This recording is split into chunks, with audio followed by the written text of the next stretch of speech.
근데 이번에 민주당이 이 특검법을 발의하면서 대통령실은 수사 대상에 포함된다 그랬어요. 예. 아예 그걸 강조해 버린 거예요. 네네. 이야기는 뭐냐면은 여느 특검하고 달라요. 뭐 대장동 특검, 뭐 50억 클럽, 뭐 이런 거, 뭐 양평 고속도로 이런 것들은 어떻게 보면 꼬리 자르기가 가능해요. 대통령 본인의 특검이라고 봐야 됩니다.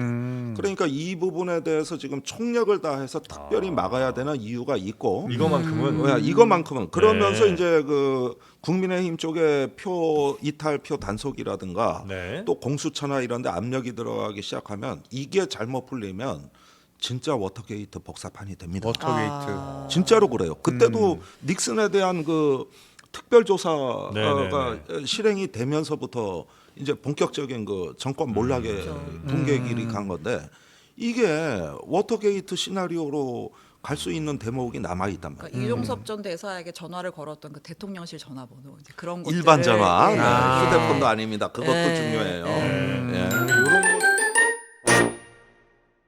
네, 이제 좀 심도 깊은 이야기 나눠보는 시간인데요. 오늘 저희 방송에 처음 찾아주시는 정의당 김종대 전 의원님 모시겠습니다. 어서 오십시오. 안녕하십니까? 네, 오랜만에 네. 뵙습니다. 오랜만입니다. 건강하셨죠? 뭐 고생 좀 했죠. 고생하셨죠. 예, 다 회복은 됐지만은 네. 예, 이번에 저도 아주 여러 선거구 찾아다니면서 아주 지원하느라고 아유, 제 선거도 아닌데 네. 근데 지금 인사하시는 거 봤는데 약간 전보다 조금 더 빠지셨어요. 글쎄 뭐 빠졌다기보다는 고생한 얼굴 태가 나는 거죠. 그래서 네. 뭐 제가 제 선거도 아닌데 이래 고생하는 건 또 우리 당의 힘든 현실 예, 이런 것 지금 방송 시작한 거죠? 한 거죠. 예. 여당 같이 물어보셔서 예. 아니, 그래서 살도 그렇습니다. 빠지셨고 네. 다른 저기 좀 또 빠지셨어 보니까. 머리털이요? 네. 더 빠졌죠. 빠졌어요. 뻥 뚫렸어요 지금 머리가. 네. 마음이 아파요 너무. 제일 크게 웃으시네. 네. 자, 같이 웃으셨던 예. 이상민 크리에이터 어서 오시고요. 네, 반갑습니다. 이상민입니다. 신혜원 기자는 입을 막고 웃으셨습니다. 예, 예의를 갖춰서 이틀만 했어요. 웃음. 네. 마음껏 웃으셔도 돼요. 자, 그래서 오늘 이제 우리 김종대 전 의원님과 함께 뭐 또 지금 정치권에서 이슈가 된 또 최상병 특검법 등등해서 또 네. 이란의 이스라엘 본토 공격 등 또 글로벌 이슈도 있습니다. 그렇습니다. 이런 이야기 한번 나눠보도록 하겠습니다.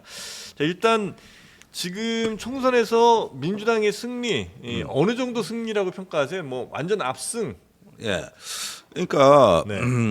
벌써부터 뭐 민주당이 이제 약간 50% 약간 넘는 지지율, 국민의힘이 45% 해서 참패는 아니라고 주장하시는 분들이 간헐적으로 계십니다. 방금 저 나가셨습니다. 예. 스튜디오에서. 예. 오늘 아침 방송에 가도 그런 이야기를 네네. 들었는데 이게 선거 지형이 예. 과거에는 벽보가 길었어요. 빨주, 노초, 파남보 다 나왔어요. 예. 그러니까 읽는데 10분 이상 걸렸어요. 네. 근데 지금은 많아야 두세 명, 음. 4명이면은 아주 희귀한 지역구입니다. 아. 중간지대, 완충지대가 다 사라졌어요. 지역구. 다 사라졌습니다. 네네네. 그러다 보면은 5% 차이가 과거의 5% 차이하고 달라요. 과거는 이것이 굴곡이 있고 네. 어느 정도 흡수되는 다른 어떤 버퍼존이 존재했다면 지금 이 5%는 참패냐 아니냐를 결정하는 표 차이고 이렇게 한국 사회가 양극화 선거가 되다 보니까 네. 다음 선거 때는 3%만 앞서도 200석을 외치는 이제 이런 한국 사회로 바뀐 겁니다. 예. 옛날 선거판이 아니에요. 네. 예. 그러니까 이건 뭐 5% 차이라 그러면은 네네네. 우리가 과거식으로 얘기하면 참패 아니다 이 주장도 가능하겠죠. 그러나 결과는 어떠냐 하면은 이게 얇고 이 넓게 바람이 퍼지기 때문에 평평한 선거판이 돼서 1~2% 차이 3%만 돼도 이제 큰 대세가 아주 뭐 한꺼번에 다 넘어가는 민의를 충분히 예. 대변하지 못한다고 해석할 수도 있겠네요. 그러니까 이런 점은 이제 제3지대는 재앙이자 한국 사회 원래 민주주의는 원래 다양성입니다 사실은. 네네. 근데 이 소선거구제 승자 독식이 이제는 극단적인 상황까지 온 거고 그러다 보니까 이렇게 어떤 그 획일화되는 네네네. 선거 양상으로 이제 굳어졌다. 그러면 다음 선거 때 3%만 앞서도 200석 얻겠다고 이렇게 얘기하는 3%. 예, 이런 일이 가능해진 3%가 선거가 된 문제네요. 거예요, 이게. 네, 3%가 3%가 문제예요. 문제예요. 3%가 원인이에요. 양당, 3%. 양당이 딱 고정이 돼 버리니까 음. 여기에서는 그냥 정말 2~3%만 차이 나도 완전히 의석수에서는 뭐 더블 이상 차이가 날 수 있는 그렇습니다. 상황이 왔다. 1%만 이겨도 독식하는 네. 이 구조에 대해서 한번 이제 22대 국회에서는 사실 이 본격적인 소선구제 논의가 문제는 돼야죠. 정의당에서도 굉장히 오래전부터 제기했던 문제잖아요. 아니 그러니까 지난 20년 동안 승자 독식의 이 네. 선거 문화를 개혁하자고 줄곧 얘기해 왔던 당이 정의당이고 네. 진보 정당은 다 그 얘기를 했는데 네. 이제는 국민의힘도 아마 그런 논의에 영향을 받을 가능성이 커졌어요. 네. 싹쓸이하는 선거판 네. 이거 맞냐? 네. 그래서 제가 얘기하잖아요. 그 첫째도 민심, 둘째도 민심. 더 낮은 자세로 소통하면 사랑받을 수 있지 않을까요? 예. 근데 왜 눈에서 그 땀이 나냐? 아우, 누가 대파를 까나 그? 그럼 대통령 등장한 김에 오늘 대통령이 국무회의에서 이번 총선 결과에 대한 소회를 밝히셨잖아요. 그렇습니다. 어떻게 들으셨어요? 글쎄 네. 뭐 그 전에도 아침 방송에서 아마 별 내용 없을 거다. 예. 저는 그 얘기를 미리 했고 변하실 분이 아니다. 예측하셨군요. 그래서 보면은 예상대로 나왔어요? 예, 오늘 발표는 그저 뭐 가볍게 아니 뭐 인식 저기 저 낮은 자세로 민심을 겸허하게 수용했다 이 한마디가 다예요. 나머지는 다 계속 뭐 의대 정원 문제부터 해서 물가 문제, 민생 문제 뭐 다 나는 최선을 다했다. 옳은 네. 방향으로 가고 가고 있다. 있다. 예. 하고 이제 디테일이 좀 약했다. 예. 세심히 그렇죠. 챙기지 못했다. 뭐 예. 이런 얘기가 이제 대체로 전체를 관통하는 스토리인 것 같더라고요. 그렇습니다. 네. 말인 즉슨 국정 기조에 큰 변화는 없을 거다 이런 거죠. 예. 그렇죠. 그러니까 이제 지금 집권 세력에게 필요한 건 혁신성과 확장성인데 혁신성은 옛날에 이건희 회장 얘기하듯이 마누라와 자식 빼고는 다 바꿔라. 예. 뭐 이런 정도의 어떤 그 변화 의지. 네. 두 번째는 확장성인데 이번에 국민의힘 당선자의 62%가 영남이거든요. 예. 그 중에 TK에 거의 다 집중돼 예. 있잖아요. 예. 그러니까 지역당이 된 거예요. 그러니까 사실 PK 네. 없었으면 그냥 TK만 남는 그렇습니다. 상황이었죠. 예. 그러면 이제 앞으로 그 전국 정당으로서 이렇게 어떤 다음 대선까지 준비할 수 있는 이런 확장성. 네. 그다음에 2030 표도 떠났습니다. 그러다 보니까 쪼그라들어 지역당이 된 거예요. 이런 부분에서 이제 잃어버린 확장성 이런 것들을 그 보완하려면은 네. 이제 뼈를 깎는 혁신과 쇄신 이게 요구된다고 할 수 있는 거죠. 근데 뭐 그럴 기미가 안 보이니까. 네. 근데 이제 어떤 분들은 야 지난 뭐 한 2년 동안도 어쨌든 뭐 야당 거의 180석이었고 큰 지금이랑 의석 차이 뭐 조금 더 나긴 나지만 큰 차이 아니다. 어차피 지금이랑 똑같이 갈 것이다라고 생각하시는 분들도 있고 완전히 한번 총선에서 민의가 완전히 심판을 했기 때문에 이제 여당은 힘 못 쓰고 이제 완전 야당 주도로 국정이 갈 것이다. 이제 이런 얘기 하신 분도 있는데 요거는 어떻게 보십니까? 일단 그 야당 주도를 권으로 계속 이 상태로 이어지느냐 마느냐 하는 문제를 얘기 많이 합니다만은 네. 지금 알려진 것보다 민생이 훨씬 절박합니다. 네. 저는 지금 그 여야가 힘을 합쳐야 되는 거는 네. 1997년에 김영삼 시나리오로 나라가 가고 있다. 김영삼. 97년? 예, IMF 때요? 그렇습니다. 이게 뭐냐면 그 해 원래 그 초에 한보 사태가 터져요. 네네네네. 이때 여야가 힘을 모아서 네. 그 저기 여러 가지 경제 회복이라든가 네. 개혁 조치라든가 이런 데서 힘을 모아야 되는데 그냥 방치하고 그러면서 이제 노동법 개혁 문제가 있었고 네. 이런 문제들로 해가지고 정치가 완전히 이제 그 어떤 그 극심한 정쟁의 늪으로 빠지면서 국가가 이렇게 밑둥부터 무너지고 있다는 거를 전혀 인식조차 하지 못했죠. 그러니까 위기를 위기로 인식하지 못했어요. 그게 연말에 이제 외환위기 사태로 이어지게 됩니다.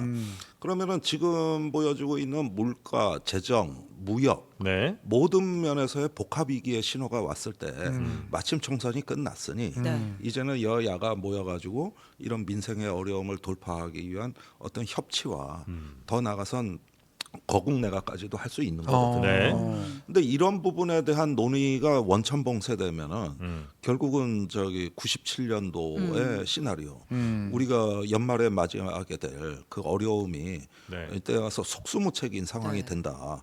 4월부터 7월까지 이제 기업 대출 만기 이가 집중적으로 돌아오고 네. 지금 저 금리 인하가 안 돼가지고 저기 이제 더 이상 가계 부채가 저 지탱할 수 있을까 이런 염려가 있고 네. 그러니까 이런 것들이 저기 저 다 과제가 주어져 있는데 지금 여야가 뭔가 조금 결단력을 내려 민생 영수회담을 하고 그러면서 협치의 길로 나아가지 못한다고 하면 네. 그게 97년 시나리오가 아니고 뭡니까? 쉽지 않을 것 같은 게 오늘 그 이제 대목에 보면은 뭐 민생 부분에서는 뭐 이제 국회와 소통도 하겠다라는 대목이 있긴 했지만 저는 이 대목이 되게 인상 깊더라고요.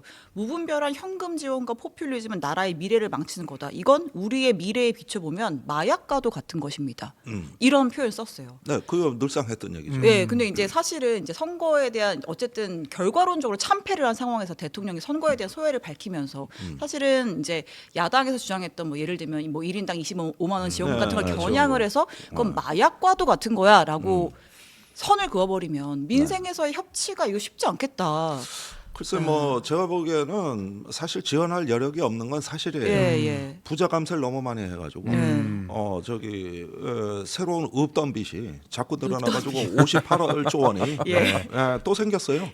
그런데 제가 분명히 말씀드리는 거 그거 죄송하지만 분식회계입니다. 정부에서는 특별회계 기금 일반 예산간에 내부 거래가 많아요. 네. 이번에 그거 저 재정 적자난 거 줄인 겁니다, 솔직히. 네. 그래서 이제 기금 쪽에서 결손이 생길 가능성이 많아요.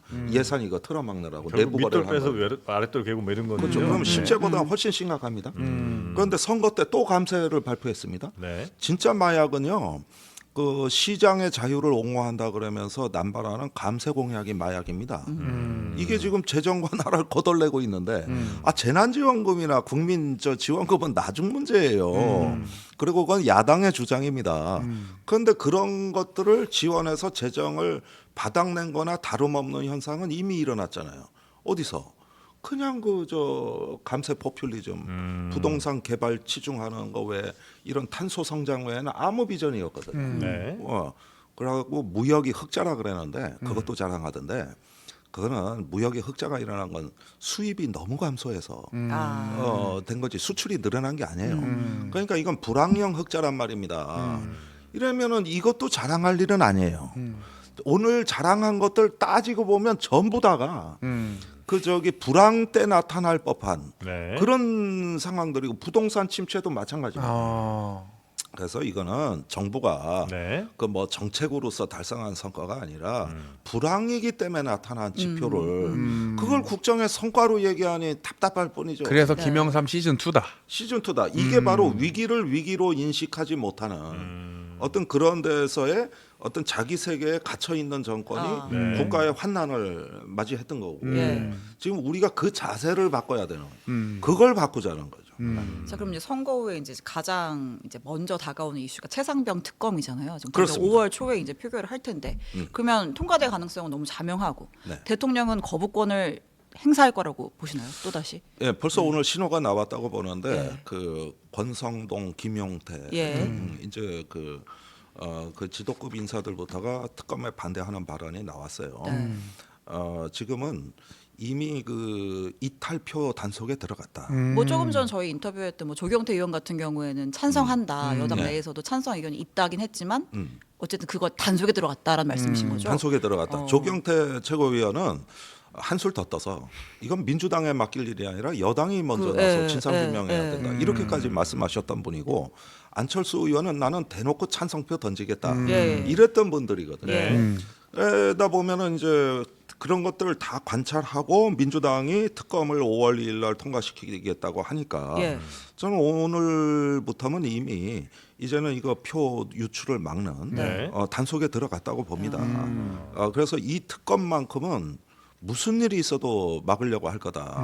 나중에 거부권 행사할 마음은 지금 이미 결론은 내려져 있다. 그러니까 어쨌든 지금은 1차로는 민주당이 통과시킬 수 있고 거부권은 당연한 수순이고 그 이후에 재표결을 했을 때 이탈표를 막는 그 작업까지 둘 미리 다죠. 다 하고 있다. 지금은 이미 그 법안 표결 자체부터 이탈표가 예상되기 때문에 1차로는 그걸 막고 두 번째는 이제 제2결 때 또 막아야 막고, 되는 거고 그다음에 그 대통령의 거부권 행사도 시기를 잘 조절해서 그 21대 국회 막바지까지 제2결 시점을 계속 미루고. 그 지연시킨다든가 하면은 네. 사실 국회가 끝나는 날 본회의 할 수는 없어요. 아. 아무리 국회가 뭐 네. 그렇다 그래도 29일, 30, 31일 이때 본회의 하기는 어렵거든요. 그러면은 벌써 날짜 계산이 들어갔어요. 그럼 어떻게 되느냐? 잘하면은 재의결을 막으면은 자동 폐기됩니다. 네. 의안은 네. 법안 같은 경우는 저기 그 최종 완성태가 나오지 않으면 국회 회기가 끝나면 자동 폐기예요. 예, 그럼 예. 22대 처음부터 다시 시작해요. 해야죠. 네. 일단은 이게 좋은 거죠. 아. 이게 좋은 22대 이게 또 제일 좋고 하더라도 안 되면 거부권이라도 해서 막는다는 거예요. 이건 기필코 막는다. 이거. 그냥 그 시간만 계속 끄는 거 아니에요? 그러면 어차피 계속 할 건데. 그게 작전입니까? 네. 아. 좀 그렇게 봅니다. 오. 그리고 22대는 5석이나 더 많으니까 아. 이제 이탈표 단속권 그때 맞게 하고 네. 근데 그 이탈표가 단속이 될까요? 지금 여당 내부에서도 지금 대통령에게 쓴소리한 사람들이 늘어나고 있는데 만약에 여당 내부의 이탈표로 재의결이 된다 혹은 22대에서 된다라고 하면 대통령한테 진짜 큰 타격인 거잖아요. 더군다나 지금은- 이제 이 22대 국회의원들은 임기가 대통령보다 더 오래 그러니까. 남아 있잖아요. 그렇죠. 네. 이제 대통령한테 뭘 받을 게 없잖아요. 없죠. 공천 받을 것도 아니고. 그럼 뭐 이탈표 네. 얼마든지 나올 수 있는 거 아닙니까? 예, 그런데 이 최상병 특검이 갖고 있는 내용이 예. 워낙 중차대해서 그러는데 저번에 이종섭 대사는 예. 공수처 수사가 대통령실로 이렇게 나아가는 그걸 막는 마지막 뚝이었어요. 이종섭 대사가 무너지면은 누가 보더라도 다음 수사 대상은 대통령실입니다. 그런데 이번에 민주당이 이 특검법을 발의하면서 대통령실은 수사 대상에 포함된다 그랬어요. 예. 아예 그걸 강조해 버린 거예요. 네네. 그러면 이 이야기는 뭐냐면은 여느 특검하고 달라요. 뭐 대장동 특검, 뭐 50억 클럽, 뭐 이런 거, 뭐 양평 고속도로 이런 것들은 어떻게 보면 꼬리 자르기가 가능해요.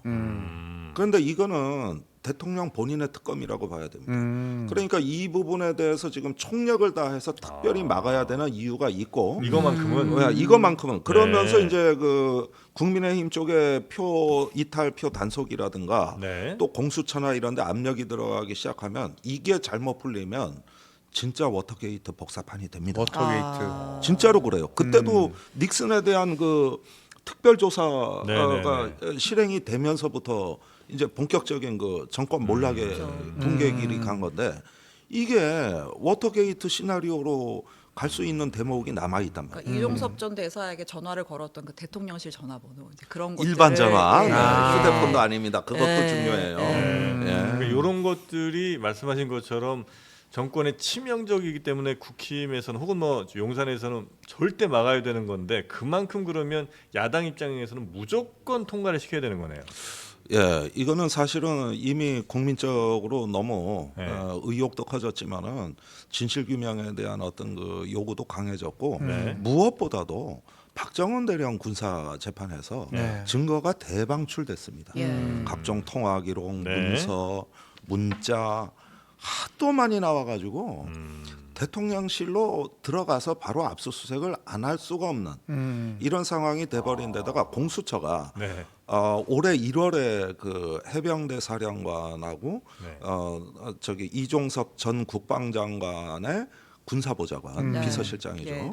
전부 압수수색을 해가지고 지금 데이터 분석이 거의 끝났어요. 그래요. 네, 그게 최근입니다. 네. 그러면 그 다음에 이제 소환 절차가 남아 있거든요. 그러면은 저기 나온 데이터 증거들이 네. 전부 발신지가 대통령실이에요. 중간 경유지가 국방장관실이고 이렇게 기승전입니다. 1번 대통령실, 그럼 거기 예를 2번 들어- 장관실, 예를 들어서 3번 해병대사, 대통령- 기승전. 네. 대통령실로 만약에 압수수색 가면 네. 대통령은 그때 어디가 계세요? 압수수색 들어오는 데서 가만히 그 압수수색 해뭐 이렇게는 안 할 거 아니에요? 대통령실을 할 압수수색에 들어간다면 네. 대통령실 전체가 아니라 아. 특정한 건물 예를 들면 그 발신처라든지 뭐 거기만 원래 딱 특정을 해서 압수수색을 네. 들어가죠. 예. 네, 아니 이거 전에 정영진이 뭐 질문이 왜 그래 이거? 아니 어? 궁금해서 궁금했어요. 줄 선 거야 뭐야 이거? 아니 압수수색 딱 들어가는데 막 아, 수사관들 참, 막 이거. 들어가서 막 박스 들고 들어가잖아요. 네. 막 챙길 거 아니에요. 네, 옛날에도 그렇고 청와대 압수수색하는 게 쉽지 않아요. 했죠. 우리 근데 막 문 국정농단도 앞에서 막 막고 싸움이 붙고 대치하고 난리가 났죠. 났었죠. 예. 예.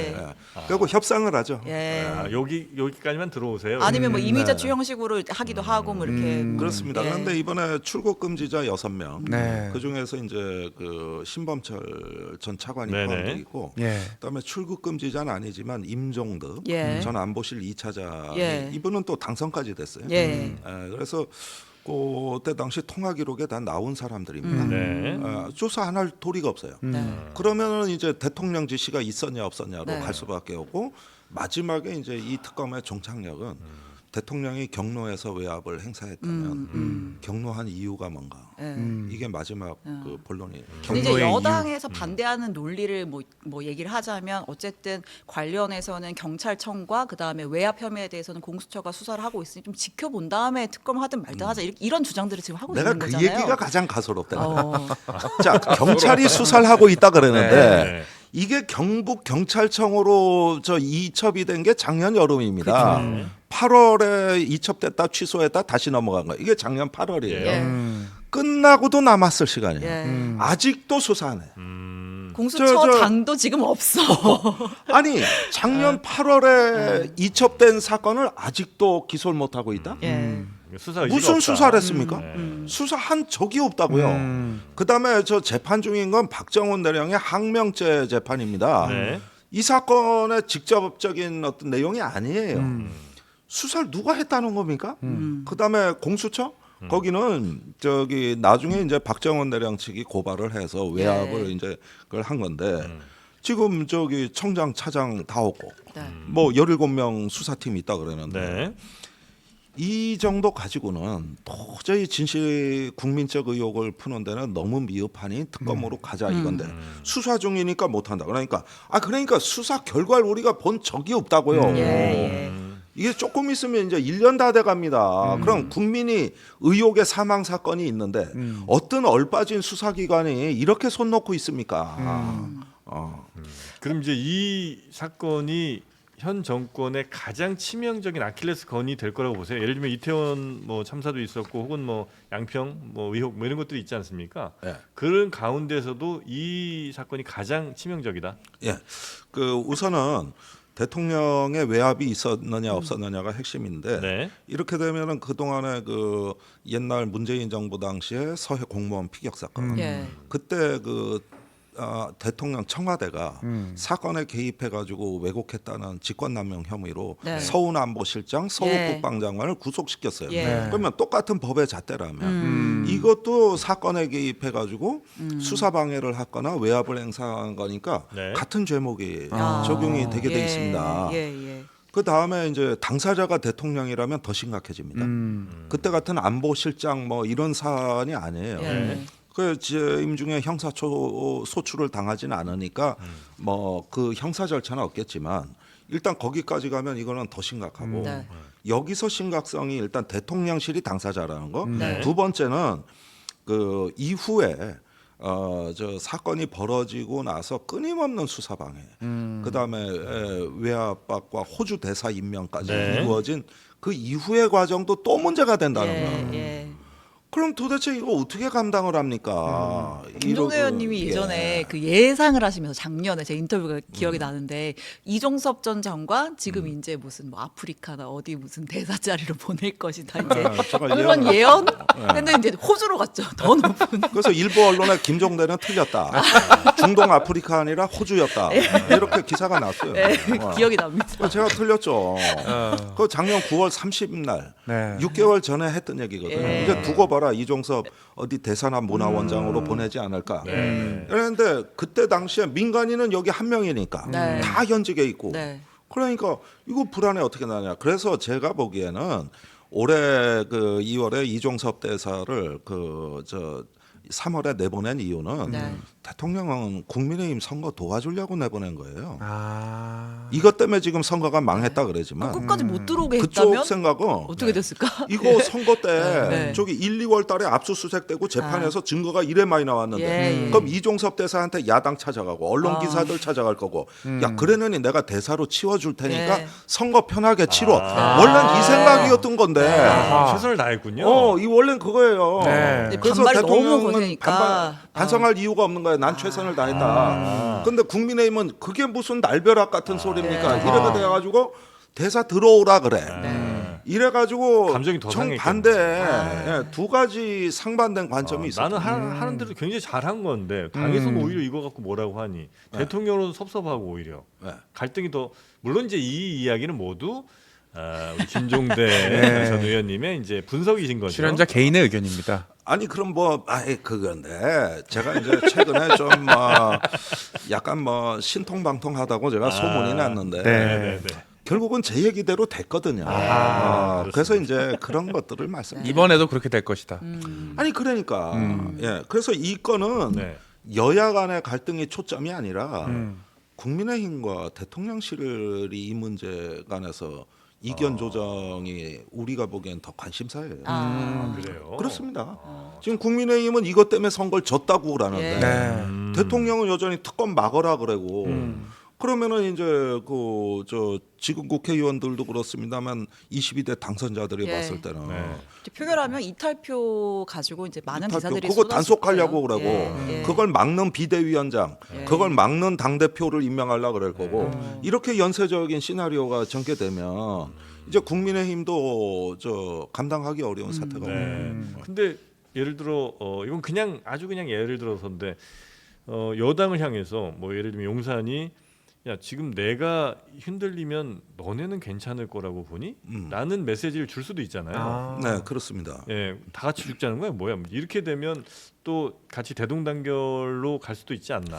저는 그 길로 갈 것이다. 아, 그래요? 네, 그 길로 가는데 네. 이제 뭐 가끔은 이렇게 그걸로 이번 선거했다가 참패한 거 아니에요? 당분간 선거가 없어요. 아유, 네. 아유 어렵네요. 예, 당분간은 예. 선거가 없습니다. 네, 그래서 아마 그런 형식으로 갈 가능성은 높으나 그럼에도 거기에서 이탈표는 아마 나올 가능성이 매우 높다. 그렇죠. 네. 그러니까 그게 나오는 게 이 정부의 그 레임덕의 강도를 결정하는 건 바로 이탈표가 몇 표냐에 걸려 있다. 이렇게 정리됩니다. 네. 우리 신통방통한 김 전 의원님 네. 정의당의 미래는 갑자기 마음 아픈 얘기를 왜 해? 이제 신통방통함에 분위기 대해서는 좋았는데. 많은 분들이 아, 다 이제 다 네. 이해도 하고 어떻게 될 건지 전망도 해봤으니까 자 비판하셔야죠. 네, 정의당 얘기도 좀 뭐 해보죠. 아쉽게도 예. 뭐 저희도 심판을 받은 거예요 사실은. 그런데 아직 그 이제 지방 의원들이 10여 명 남아 있고 예. 또 시민 단체와 노조가 있고 해가지고 당을 일단 청산하지는 않을 것 같다. 예. 또 할 수도 없는 형편이고 예. 네. 그래서 일단은 이런 부분에 대한 이후의 논의도 어떤 그 이제 진보의 재구성 네. 또 심상정 없는 정의당 뭐 이런 여러 가지 상황 변화 요인을 감안해서 네. 가야 되는 것이 지금도 그 전세 깡통 사기 피해자들이 네, 네, 입당해 네. 계시고 예. 눈물의 입당식을 했습니다 예. 선거 때. 예.